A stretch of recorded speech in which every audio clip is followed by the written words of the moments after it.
And we're here once again. Good evening, folks. Welcome to Friday Night Tech Talk. If you're new here, type something in the comments and let us know you're here and where you're from. And let's see. Elnos, the one who got in here first, and I haven't seen anybody else as yet, but of course we're just getting started. So glad you're here. If you're new, we do this every week. We talk about some articles that I pick out from things that have happened in the last week in tech. We go over the articles. You can talk about them in the comments, and I try to bring you guys articles that are interesting to other tech heads like myself.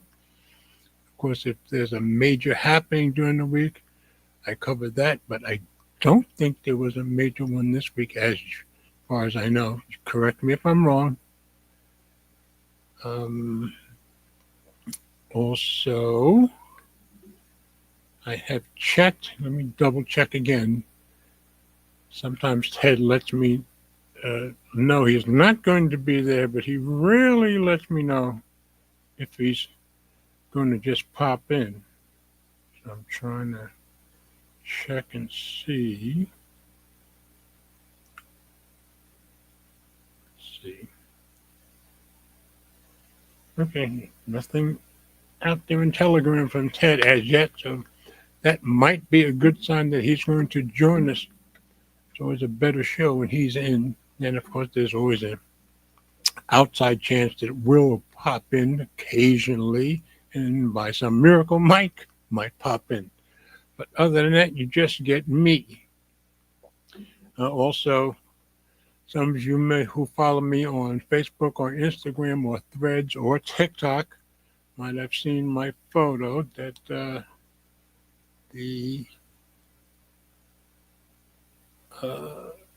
Flip 7 FE is in, and the Galaxy Watch 8 also. The Galaxy Watch 8 Classic also. No, I have not done an unboxing. Those of you who know me well know I'm off on Wednesdays, which is the day that these came in, but I work Thursdays and Fridays, so much harder for me to get as much done. So I will get something up over the weekend telling you a little bit about the phone and the watch, but we just haven't had the time as yet.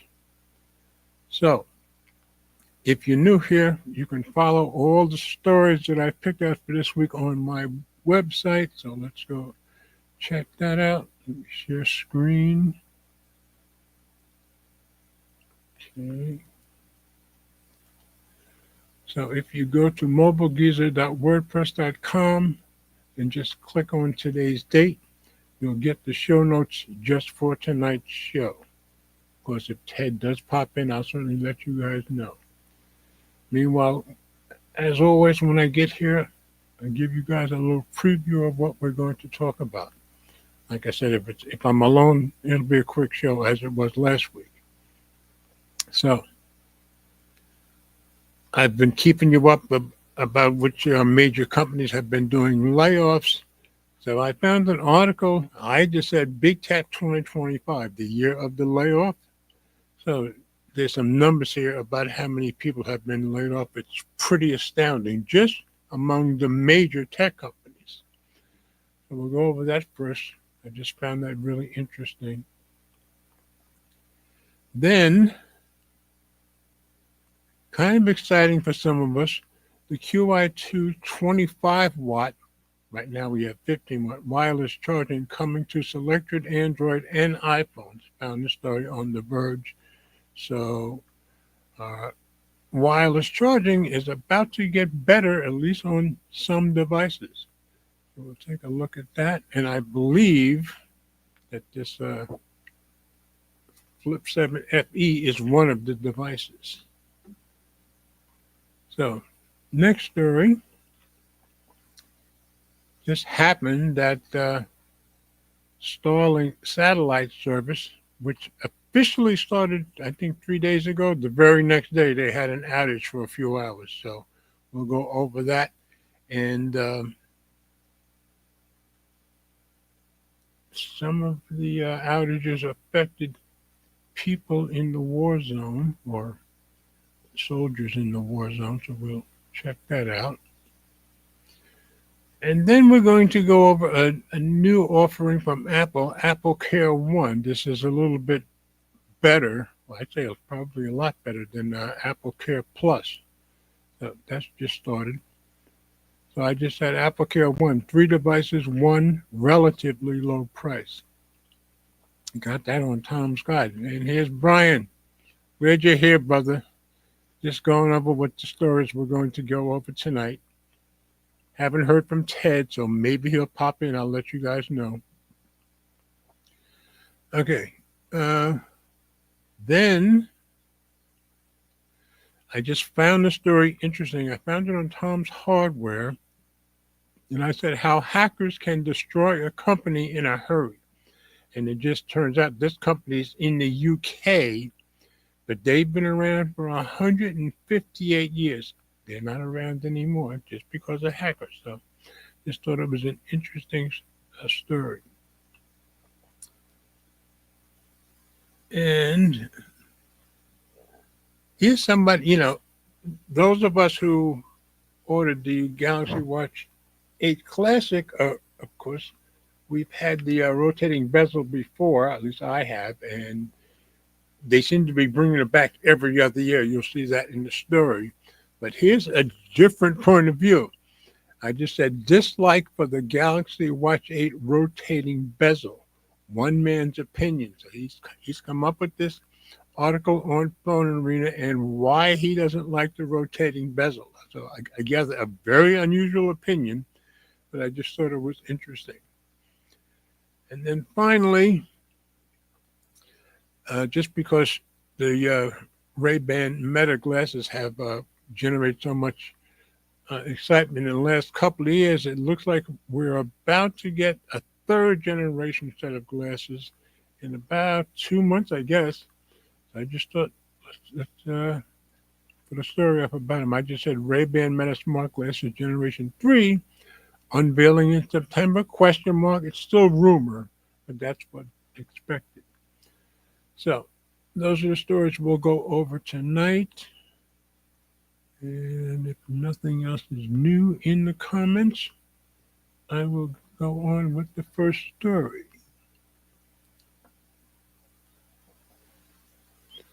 So, Big Tech 2025, the year of the layoff. Like I said, I found this on Tom's Hardware, so let's go check it out. Tech industry layoffs hit 100,000 for 2025, and we're only halfway through the year. Intel leading the pack with over 12,000 personnel cuts so far. And this is by Jerry Morales. So we get some good stories from him every once in a while. Thousands are being laid off due to industry shifts. So some people might say, well, it's all AI. Well, it's not all AI, but I guess some of it might be. So we'll drop this into reader view, get rid of the ads. Oh, and this came out yesterday. The tech industry has been reeling from a series of layoffs from big tech companies, and we're just a few weeks into the second half of the year. According to numbers compiled by the Bridge Chronicle, more than 100,000 have been laid off so far, with Intel the leader, slashing over 12,000 positions across the globe. Microsoft follows closely with 10,000 personnel laid off from several divisions, including cloud, gaming, and game studios, and hardware. Meta has also cut about 8,000 workers despite offering 100 million bonuses $100 million, I guess, for new AI hires and rapidly building AI data centers. Other big companies affected by layoffs include Amazon, Google, Salesforce, and Cisco. Why am I having trouble with that number? Not sure. Um, Intel had been expected to trim off several positions ever since its disastrous final report in August 2024. Yeah, things keep getting worse for Intel, it seems. Its new CEO, Lip-Bu Tan, undertook a 20% workforce reduction in April, so he's slashing as the new CEO. He's trying to turn things around, with its entire automotive chip division reportedly getting the axe in June. It has also reportedly reduced the number of fab workers at its Oregon site in the same month, and rumors point to more planned in the coming weeks. So yeah, they're just trying to save Intel, I think. The others aren't in that position. The other companies that laid off thousands of personnel are not suffering from poor financial performance, but changing priorities, and technologies are forcing them to pivot. The biggest disruption so far is delivered by AI, with institutions turning towards automation to reduce their workforce. A few CEOs, including Anthropic's Dario Amodei and Ford's Jim Farley, are warning that artificial intelligence will decimate America's white-collar workforce. But NVIDIA's Jensen Huang says that it all depends on humanity's creativity. I assume that means taking up the new tech. And traditionally, that's been a challenge. When people in the past in the tech industry have lost jobs, new jobs come up because of the new tech. So we'll see what happens. The Bridge Chronicle also says that the massive remote work hiring made by tech companies during and immediately after the global pandemic, in anticipation of the massive growth pushed by quarantines, is coming back to bite them. Yeah, that's true, all of them. When the world eventually opened up, these expected gains did not materialize, leading to a bloated workforce with many redundancies in tasks and positions. Aside from that, global headwinds have also dampened the outlook of several companies. President Trump's tariff has resulted in shockwaves across different industries, with tech companies some of the most affected by the changes. And there's Brian B. And here's Ted. Let's see. Howdy, y'all. Won't be able to hop in, but let the stream rock hard. All right, so Ted's out and about, I guess, in Dallas. And Brian's being Brian with his generosity. Thank you, sir. All right, back to our story. So you're just getting me again tonight. There's also Russia's continuing invasion of Ukraine, as well as the China-U.S. trade war. While tech giants continue to invest billions in artificial intelligence and data centers, spending both on infrastructure and people, they're also cutting back on less profitable ventures, resulting in thousands of layoffs being reported across the industry. So, these layoffs are still ongoing, and I guess, changing tech is causing some of that also. But I just thought I've been keeping you up with these layoffs, so I thought this was a good story to let you guys know about. So glad I'm a retired programmer developer. Okay. On to the next story. And this, for tech people, this is kind of exciting.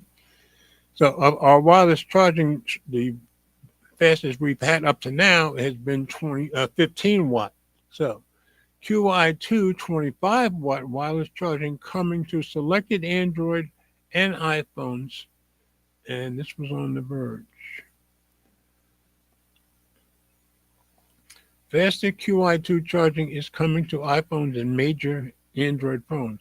But will Android support go further than the magnet-free QI2 ready? It seems like if they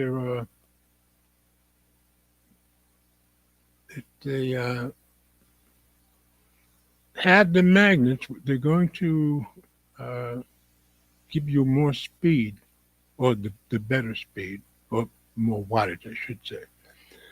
The Wireless Power Consortium. Now wait, I didn't even tell you when this came out 2 days ago. So let's drop into read review. I'm getting ahead of myself. Trying to keep up with too many things at once, I think. All right, this is by Dominic Preston. The Wireless Power Consortium has announced the official launch of faster QI2 25-watt wireless charging, with the first devices already certified and several hundred yet to come. Most excitingly, it promises that alongside iPhone support, several major Android smartphones will finally be adopting the standard. We've known that faster QI2 charging was coming, up from the prior 15-watt limit, with accessory brands including Anker, Ugreen, and Baseus securing early certification, and some even announcing power banks and chargers. Until now, we'd only known the tech by its version number, QI2.2, but the WPC has confirmed that it will be known as QI2 25-watt instead, which is great. The WPC has confirmed that iPhones will support QI2 25-watt, though not which models. Now, I have the iPhone 15 Pro Max. It doesn't look like that's even going to be on this. The iPhone 16 series currently offers 15-watt QI2 charging speeds with 25-watt over MagSafe. Since the magnetic QI2 standard is based in part on Apple's MagSafe designs, it stands to reason that the 16 series might receive an update to the new standard, and presumably the upcoming iPhone 17 models will offer support too. So who knows? I may get it on my 15 Pro Max, but this is still speculation. The group also says that major Android smartphones will join the QI2 ecosystem for the first time with this launch, though again offers no specifics. To date, only a single Android phone has fully supported QI2, the HMD Skyline. That surprised me that it would be the one HMD. A handful of Samsung's flagships, including the recent Z Fold and Z Flip 7. So I'm thinking, and I've seen other articles where they're thinking that the Z Flip 7 FE will be included in this, are certified QI2 ready, which means they support 15-watt QI2 charging, but don't themselves include the magnetic ring needed for the full speeds, requiring owners to buy a magnetic QI2 case for full functionality. And I already have one of those cases for my 7FE, which you'll be seeing when I do show you off that case. But I've got a couple of cases on the way. We have asked the WPC for comment on whether the upcoming Android support will be full QI2 or only QI2 ready.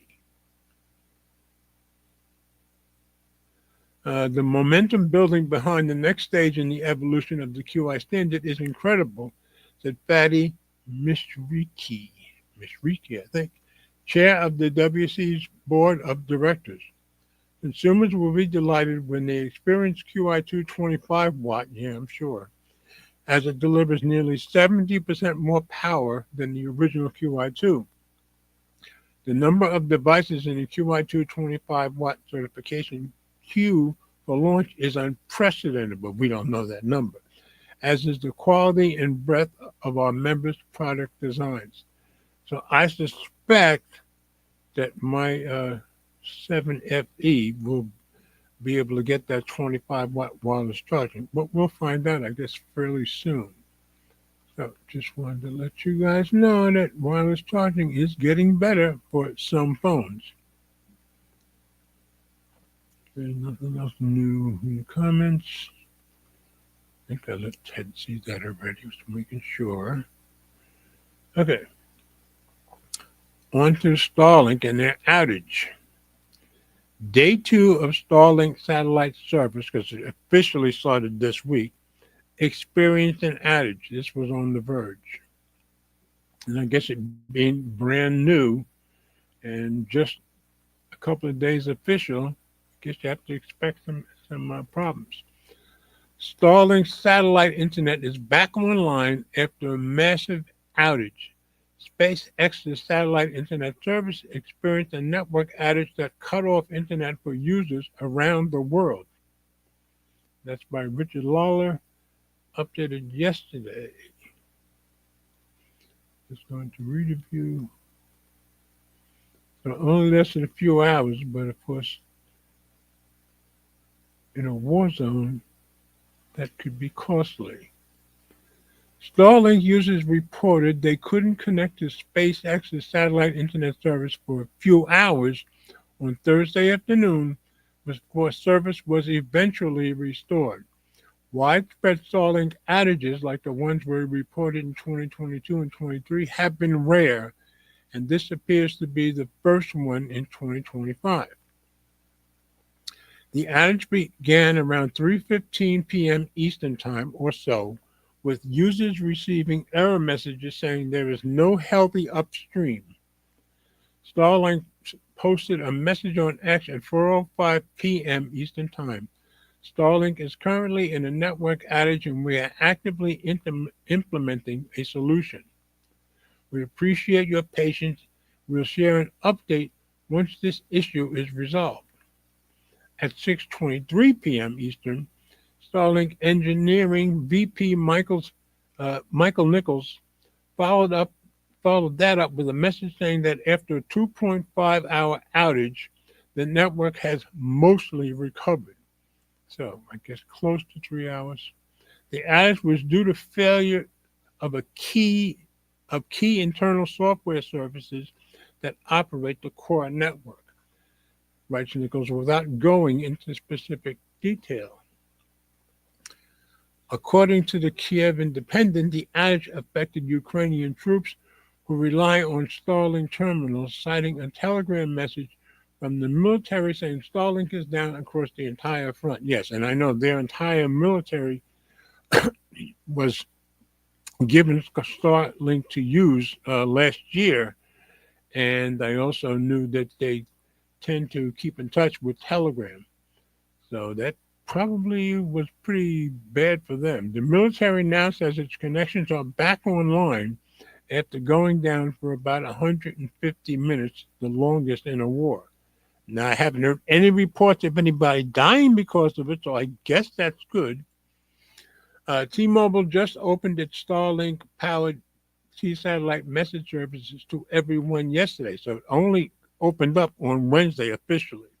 But we haven't seen any updates on its status.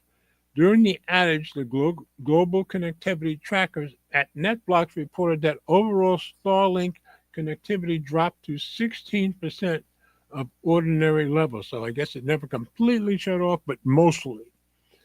And then they had updated additional information on the Ukrainian military and NetBlocks. So we've already read that.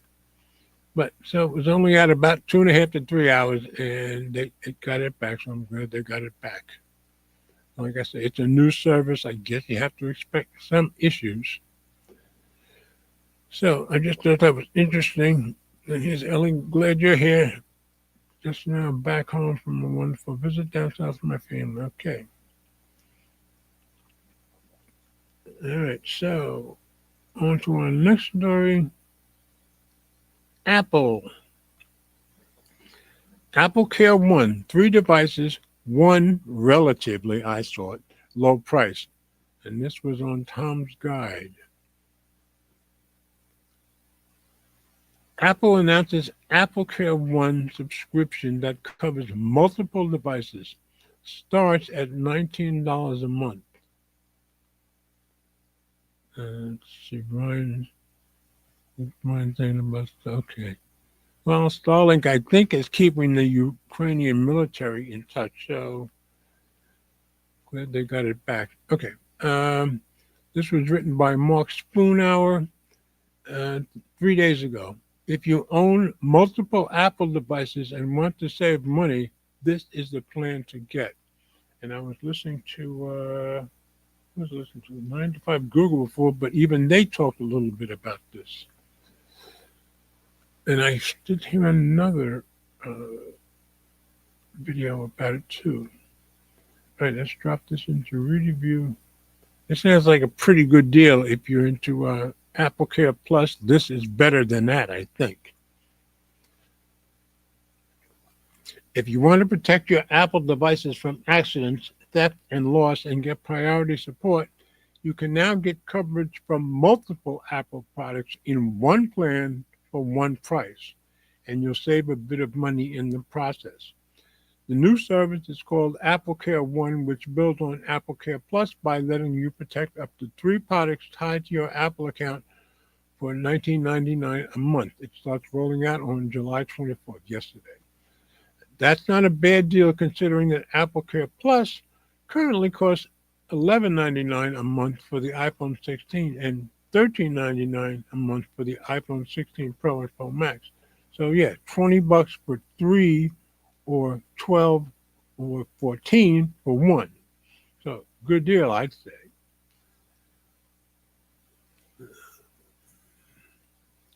So for a few bucks more per month, you can add your Apple Watch and iPad or your MacBook and AirPods Max. It's up to you. And if you want to protect more than 3 devices at once, each additional device will cost an extra $5.99 a month. You can add already owned devices. Another plus is that Apple Care One can cover Apple products you already own up to 4 years old. Headphones need to be less than a year old though, but at least you don't have to buy something new to add it to your plan. Apple will walk you through the steps virtually to see if your devices are eligible by checking if they're in good condition, so you don't need to go to an Apple store. For the first time, Apple is also extending theft and loss coverage to the Apple Watch and iPad. That's good. This will be available to Apple Care One and Apple Care Plus customers, so they even gave it to the Plus customers. That's good. What does Apple Care One cover? Similar to Apple Care Plus, Apple Care One includes unlimited repairs for accidents like drops and spills, 24/7 priority support from Apple experts, quick Apple certified service, battery coverage, theft and loss protection for iPhone, iPad, and Apple Watch. I think that's new. We'll see that as we go down. Note, you cannot add devices from family members to Apple Care One, at least for now. They need to be tied to your specific Apple account. How to get Apple Care One? To get Apple Care One, you can sign up at apple.com or when purchasing a device at the Apple Store. In addition, you can enroll in Apple Care One right from the Settings app on your iPhone, iPad, or Mac. That's good. If you trade in your Apple device and upgrade with Apple, you can seamlessly transfer coverage to the new device. Also good. How much can you save with Apple Care One? By signing up for Apple Care One, you can save a decent amount of money over choosing Apple Care Plus for multiple devices. Now, here's a nice example. For example, let's say you want to protect an iPhone 16 Pro, Apple Watch 10, and MacBook Pro M4. So for the Apple Care One, $19 a month for all three. And for Apple Care Plus, $13.99 just for this, because for the Apple Care One, these two are included. For Apple Care Plus, you'd have to pay this $249 for the 10 and $9.99 for the MacBook. So I'd say it's a pretty good deal. So your total for covering all three, $20 Apple Care One, $26.47 Apple Care Plus. So you're saving a little bit of money. In this scenario, you'd save $6.48 a month. That's a pretty good deal considering you're getting the same amount of coverage. I agree. Apple Care One outlook. Overall, Apple Care One is a no-brainer for those who own multiple Apple devices.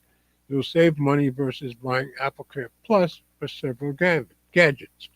I just wish a family could cover Apple devices from multiple Apple accounts under one Apple Care One plan. So overall, I think it's a pretty good plan. And like I said, we'll check out that Apple Care One and be a lot saving in my use case, gadgets. I think you have a bunch of Apple devices. And as a dev, I have all the things, so it would be a great saving that would make sense for you. So overall, I think that's a pretty sweet deal. So I thought you guys should know about it. All right, continuing on. I just found this to be an interesting story about hackers shutting down a company in the UK, and I guess this could happen anywhere. How hackers can destroy a company in a hurry. I found this on Tom's Hardware. A 158-year-old company forced to close after ransomware attack precipitated by a single guest password.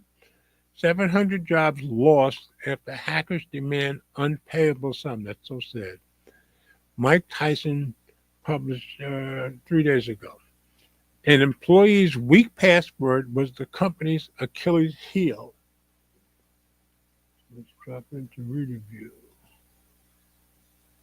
Did I say Mike Tyson? I should have said Mark Tyson. But of course, Mike Tyson comes in my head. Okay.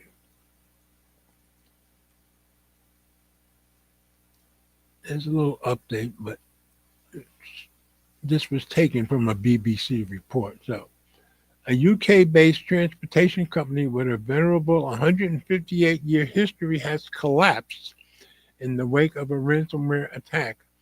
Around 500 Northamptonshire-based Knights of Old trucks are now off the road, and 700 people have lost their jobs due to money-grasping cyber attackers named as Akira in a BBC report. The internet-connected criminals are said to have gained access to KNP's internet systems via a weak password that was used by one of the employees at the firm. Actually, the password was so weak it was simply guessed correctly, it is thought. Naturally, KNP doesn't want to name the specific employee whose password was compromised. After breaking this weakest link, the hackers encrypted and locked KNP's operational data. The cybervillains then told KNP that the only way to get their data unlocked would be to pay. I think they even wiped out some of their data. A ransom note left by the hackers read as follows. If you're reading this, it means the internal infrastructure of your company is fully or partially dead. Let's keep all the tears and resentment to ourselves and try to build a constructive dialogue. Very businesslike for a bunch of thieves.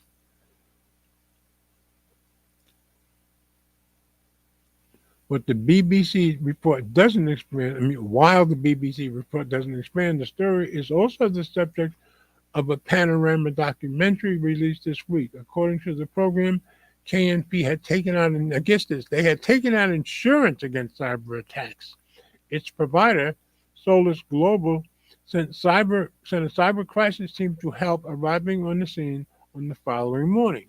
According to Paul Cashmore of Solus, the team quickly determined that all of KNP's data had been encrypted and all of their servers, backups, and disaster recovery had been destroyed. Boy, that's cold.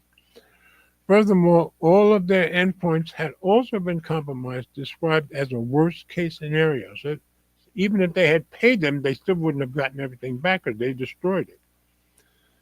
KNP investigated the ransomware demand with the help of a specialist firm, which estimated that the monetary demands could be as high as £5 million or $674.74 million. This was a sum well beyond the means of KNP, the documentary noting the company simply didn't have the money. Calls for improved cybersecurity hygiene. Elsewhere in the source report, we hear from members of the UK government's National Cybersecurity Centre. A representative of the NCSC told the BBC that they are striving to make the UK one of the safest places for online activity. However, operations like ransomware, where money can potentially be directly extracted by criminals, is a growing problem. Yeah, obviously. Research quoted by the BBC suggests that a typical ransomware demand for an affected UK company will be around £4 million or $5.4 million. Thus, what KNP thought they would have to raise to save their company wasn't an atypical ransom demand. While we can agonize about the scale of criminal hacking in these unaffordable ransoms, prevention is better than cure. Thus, proactive measures are being proposed, such as banning public bodies from paying ransoms and enforcing private companies' reporting of ransoms to the government. Moreover, it was mused that companies should have a regular independent cyber audit to ensure a minimum standard of cybersecurity hygiene. They had already hired a company against this type of thing, and the company didn't stop them. So I'm wondering if they're going to sue that company now. I just feel bad for them, but this is what hackers can do, and they took them out quick. So, very sad story, but stuff we should all be aware of, I think. Okay, let me get a little sip of green tea.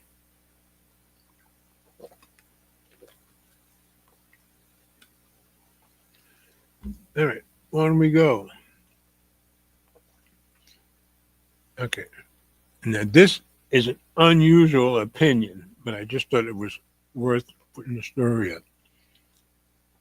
Dislike for the Galaxy Watch 8 rotating bezel, one man's opinion. And like I said, I have mine again, and I'm like most people, and yeah, you can see my rotating bezel there. So this is a very unusual opinion. I found this on Phone Arena. And this guy is one of their good writers. Just a surprising opinion but he lays out why he doesn't like it. So, come on, let's see. Galaxy Watch 8 Classic rotating bezel, a feature I can live without. Do we really need a physical rotating bezel on our smartwatches? Here's an unpopular opinion, so he knows it, by Miriam Slabov. And yes, Miriam is a guy. So, strap this into Reader Builders and these ads. Samsung brought back the classic variant of its smartwatch this year. One of the hallmarks of the Galaxy Watch 8 Classic and the big marketing point is the physical rotating bezel. Today, I'm going to go against the grain and argue against this physical interface. This may be an unpopular opinion. That's probably very true. Pardon me. But to be honest, I've seen quite a few people share this sentiment that the rotating bezel in Samsung's watches is an unnecessary, bulky, laggy, and even ugly contraption. I don't think it's ugly, but that's just my opinion. But first, a few words on the history of the rotating bezel. Back to the year 2015. Now, here's the history. And there's the original Gear S2. Samsung introduced it with the Galaxy Gear S2 in 2015. Back then, people were fascinated by the idea. I think many of us still are. My colleague Nick praised it in the Galaxy Gear S2 review. Speaking of the bezel, it is one of the Gear S2's standout features. By rotating it, one can navigate through the smartwatch's menu, scroll down emails, and interact with apps, having to touch the display only to confirm a selection. The solution is elegant. Well, obviously, he disagrees with that. Convenient and superior to anything similar that we've seen on a smartwatch to date. This was 2015, of course. The design made its way to the Galaxy Watch 3 and subsequently to the Galaxy Watch 4 Classic, and that's where I had it first. But then Samsung decided to move to a 2-year release cycle for the rotating bezel models, skipping it on the Galaxy Watch 5 series. That's true because I had that too, only to bring it back a year later on the Galaxy Watch 6 Classic, which I did not get. The Galaxy Watch 7 series once again omitted the rotating bezel, and that's what I traded in for this one. And now we have it back on the Galaxy Watch 8 Classic. What's going on? It turns out that most of the reasons match the ones I already mentioned in the beginning. Let's dive deeper. Design and aesthetics. Now, one of the reasons Samsung has been taking away and bringing back the rotating bezel on a regular basis lies in the aesthetics department. I know design is subjective, but in 2022, when Samsung removed the rotating bezel from the Galaxy Watch 5 series, the industry was pushing for a minimal and stylish look. And he's saying the original rotating bezel can be traced back to diving watches in the 1950s. And I do remember seeing those kind of watches around, especially with divers in the 1950s. You got to be old to know this, but there was a show late 50s, early 60s called Sea Hunt with Lloyd Bridges, Jeff Bridges' father, and he wore a watch like this in that show. And most of us had never seen that up until then. So he's right. That's where it started.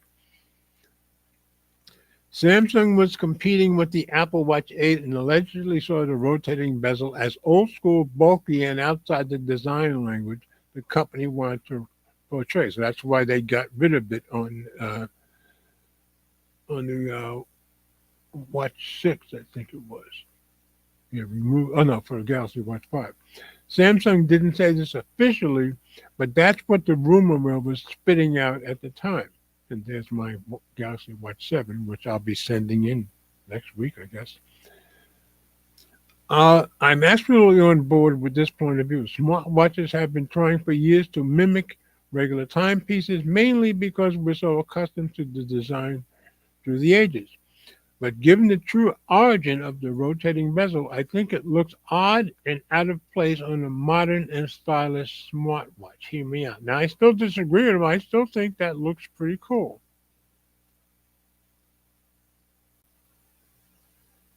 Okay. He said, but even as an, oh no.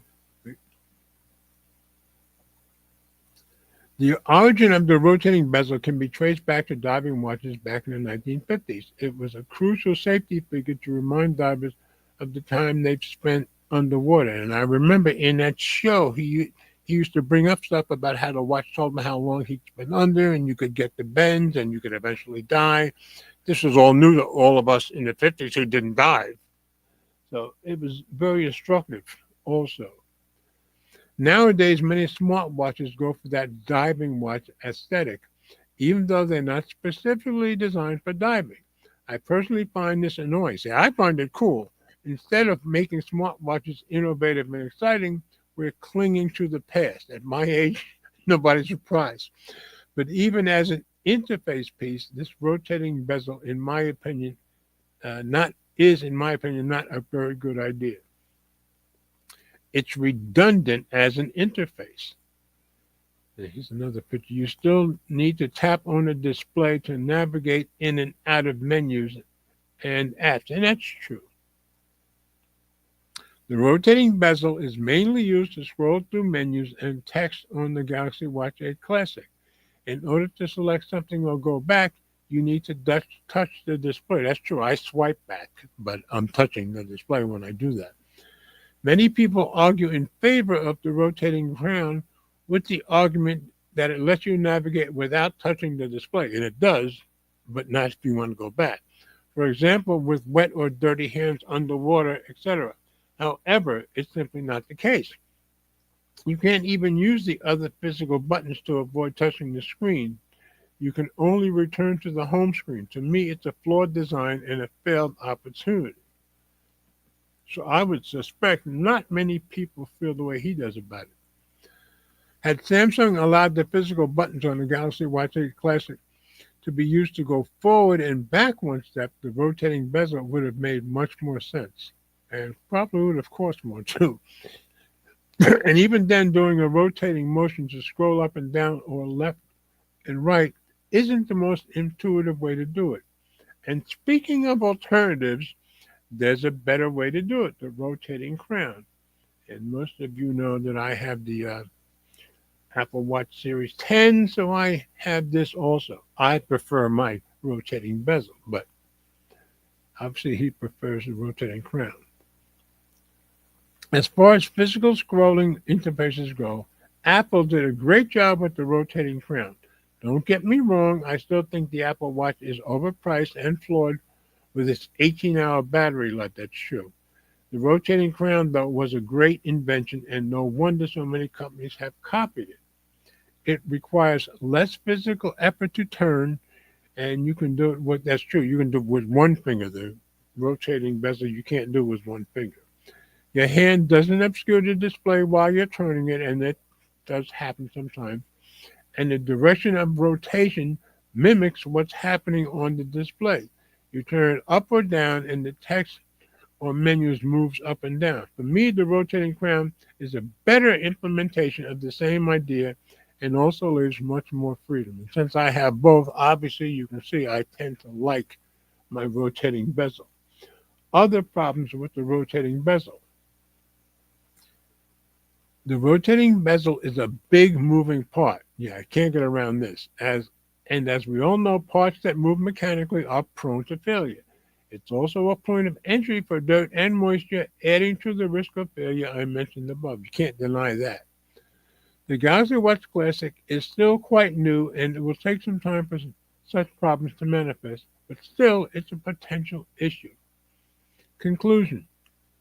Design and interface are two subjective parts of the smartwatch equation.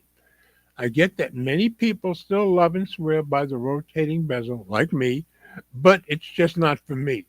I see it as a gimmick and a tribute to our old ways of thinking. I would love to see new designs, new interface choices, and braver solutions when it comes to smartwatches. And keep in mind, this is why it's called the Classic, or one of the reasons. What do you think of the Galaxy Watch 8 Classic and rotating bezel? I love it, of course. So vote in our poll. VG, you're in here. Glad to see you, brother. You're putting out some good stuff with your new. You have the Flip 7. I have the Flip 7 FE. Anyway, been watching your videos, which you know, so you're putting out good stuff. Ellie said, the Galaxy Watch 8 Classic is so elegant, in my opinion. Actually like the idea of the rotating bezel. I love it. It's much more elegant, stylish, and has a more practical interface compared to my watch. So, anyway, I just thought it was interesting that somebody actually does not like it, and he made all his arguments against it. So I just thought that was very fair. So, down to my last story. And not as quick as last week, so hopefully you guys enjoyed some of the interesting stories. Now, this one I just threw in. I don't have Meta Ray-Ban glasses, but people get excited about it. The new generation we think is coming, so I just thought throw up this story. Ray-Ban Meta Smart Glasses Gen 3 unveiling in September. I found the story on Android Central, and it was written by Nick Sutrick, or Nicholas Sutrick. Everybody who listens to the Android Central podcast says Nick. Ray-Ban Meta Smart Glasses Gen 3. Everything we know so far, and this was published yesterday by Nick Sutrick. The Ray-Ban Meta Smart Glasses Gen 3 are rumored to debut in fall 2025 with upgraded specs and a new look. And as we go through this article, I think this thing is going to cost a lot more than the ones in the past, or it's potentially. So, published yesterday. Let's drop it into reader view and get rid of these ads. October marks the 2-year anniversary of the release of Ray-Ban Meta Smart Glasses. And they really got people excited. The successful follow-up to 2022's Ray-Ban stories. The Ray-Ban Meta Smart Glasses were a turning point for smart glasses as a product category, and depending on what Meta decides to release under the Ray-Ban name, Ray-Ban Meta Smart Glasses Gen 3 could be the next revolution. This year has brought a bevy of leaks from Meta's next generation smart glasses. We've heard everything from Meta branching out to make separate styles for sunglasses and prescription glasses to a third tier with a display in one of the lenses. That's going to cost. Whatever happens this year, we're expecting big things from Meta as the company seems to shy away from the typical annual product release cycle and only releases hardware when something worthwhile is ready, which I think is pretty smart. Here's everything we know about Ray-Ban Meta Smart Glasses Gen 3 so far. Ray-Ban Meta Smart Glasses Gen 3 price and availability. From what we know so far, Ray-Ban Meta Smart Glasses Gen 3 will ship in two main styles, optical and sunglasses. If this is the case, it would be an interesting new direction as Meta has always provided the same types of lenses for each style of glasses it launches. Even the recently launched Oakley Meta HSTN smart glasses, which I had never heard of, feature multiple styles with the same lens options. So obviously Meta is open to a number of companies here. There's no word on price differences for these two models just yet, but previous pairs of Ray-Ban Meta smart glasses have cost between $249 and $299 and $349, depending on style and lenses chosen. Prescription lenses typically add extra cost. Based on leaks from the XR Research Institute, Ray-Ban's Meta Smart Glasses Gen 3 should arrive by the end of 2025. If so, we expect them to be unveiled at Meta Connect 2025 in mid-September. We think Meta is breaking its third generation Ray-Ban Meta Smart Glasses into two styles so that they can support a wider range of prescription glasses than the current Ray-Ban Meta Smart Glasses offer. The current frames can't properly fit certain lenses, so having a separate design for optical versus sunglasses would solve this problem. So far, we've seen two leaks pointing toward Meta launching dual designs for Ray-Ban Meta Smart Glasses Gen 3 called Aperol and Bellini. Both styles are reportedly going to receive the next generation Meta AI assistant, which will be able to run for hours at a time rather than the current 30-minute limit. All this improvement is going to cost, you can count on it. This is almost certainly designed to go head-to-head with the Android XR smart glasses, which, as Google demonstrated on stage at Google I/O 2025, can record live for long periods and remember things for you. One of the most commonly cited uses is helping remember where you left your wallet or car keys by asking the AI assistant. In addition to that, next generation Meta AI on Ray-Ban smart glasses Gen 3 is said to be able to recognize faces. That can be useful in any place where you've met someone before but can't remember their name. We're also expecting much better battery life on these examples, plus the information found in leaks to date. Our Oakley Meta HSTN camera review showed that Meta has nearly doubled battery life compared to Ray-Ban Meta smart glasses, despite using the same chipset. If Meta can pack in the latest Qualcomm AR1 Plus Gen 1 chipset into Ray-Ban smart glasses Gen 3, it's entirely possible that battery life will eclipse Oakley Meta HSTN smart glasses by quite a bit. So there's Nick playing with the glasses, and he explains that as we go down. For months now, we've seen leaks about an upcoming pair of Meta smart glasses that feature a screen in one of the lenses. That's really going to cost. While I used a pair of Ray-Ban Meta smart glasses for the mock-up you see above, this one, this new pair of display-equipped Meta smart glasses may look closer to the thicker frames of Meta Orion than existing Ray-Ban smart glasses. These display-equipped glasses are currently known as Meta Hypernova, but it's not clear if Meta will be using the Ray-Ban branding or another brand altogether. Seems like they're working with a bunch of companies here. Meta currently owns 3% of, I'm going to get this wrong, EssilorLuxottica. That's the best I can do, as of July 9, 2025. So we expect both companies to continue to leverage the many different brands as a way to better market upcoming smart glasses. Hypernova is said to feature a single display placed inside one lens and will ship with an SEMG bracelet, get this, to make controlling the glasses effortless. This bracelet makes it possible to use the smartphone-like gestures with your hands, but without the need to touch floating virtual objects as you might on a VR headset. So you know that's going to be expensive.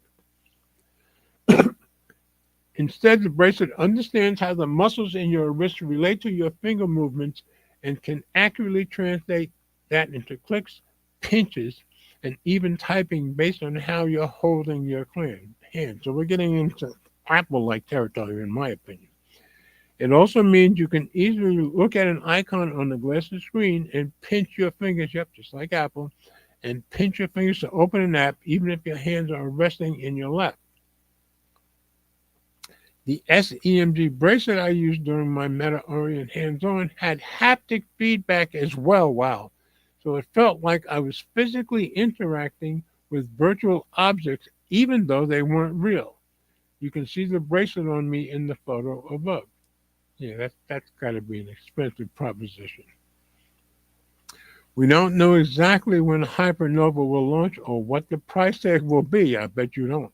But the rumor is that it could debut sometime later this year or early 2026 with a price tag well above, I'm not surprised, the current Ray-Ban Meta smart glasses. So I just thought it was an interesting article. I don't see me buying them, but very interesting. And people do get excited about the Ray-Ban Meta glasses. So that's all I've got for tonight, folks. Now, as always, I've got this little section that if you want to discuss things in the comments, we'll take a few minutes or a few seconds, see if anybody wants to say anything else in the comments. So, great stories. Thanks. Have a blessed and wonderful weekend, everyone. Thanks. And you also. Anybody else have anything else to say? Otherwise, we're going to wrap it up for tonight. And once again, hope that we get Ted back next week. This was my second week in a row without Ted. But less than an hour, so that's good. Hopefully, you guys found the stories interesting. So I hope everybody has a wonderful and pleasant weekend, has a great week next week. And as I always say, let's remember we all do better when we love each other. And of course, I end with my song. Come on, people now. Smile on your brother. Everybody get together. Try to love one another right now. See you next week, folks.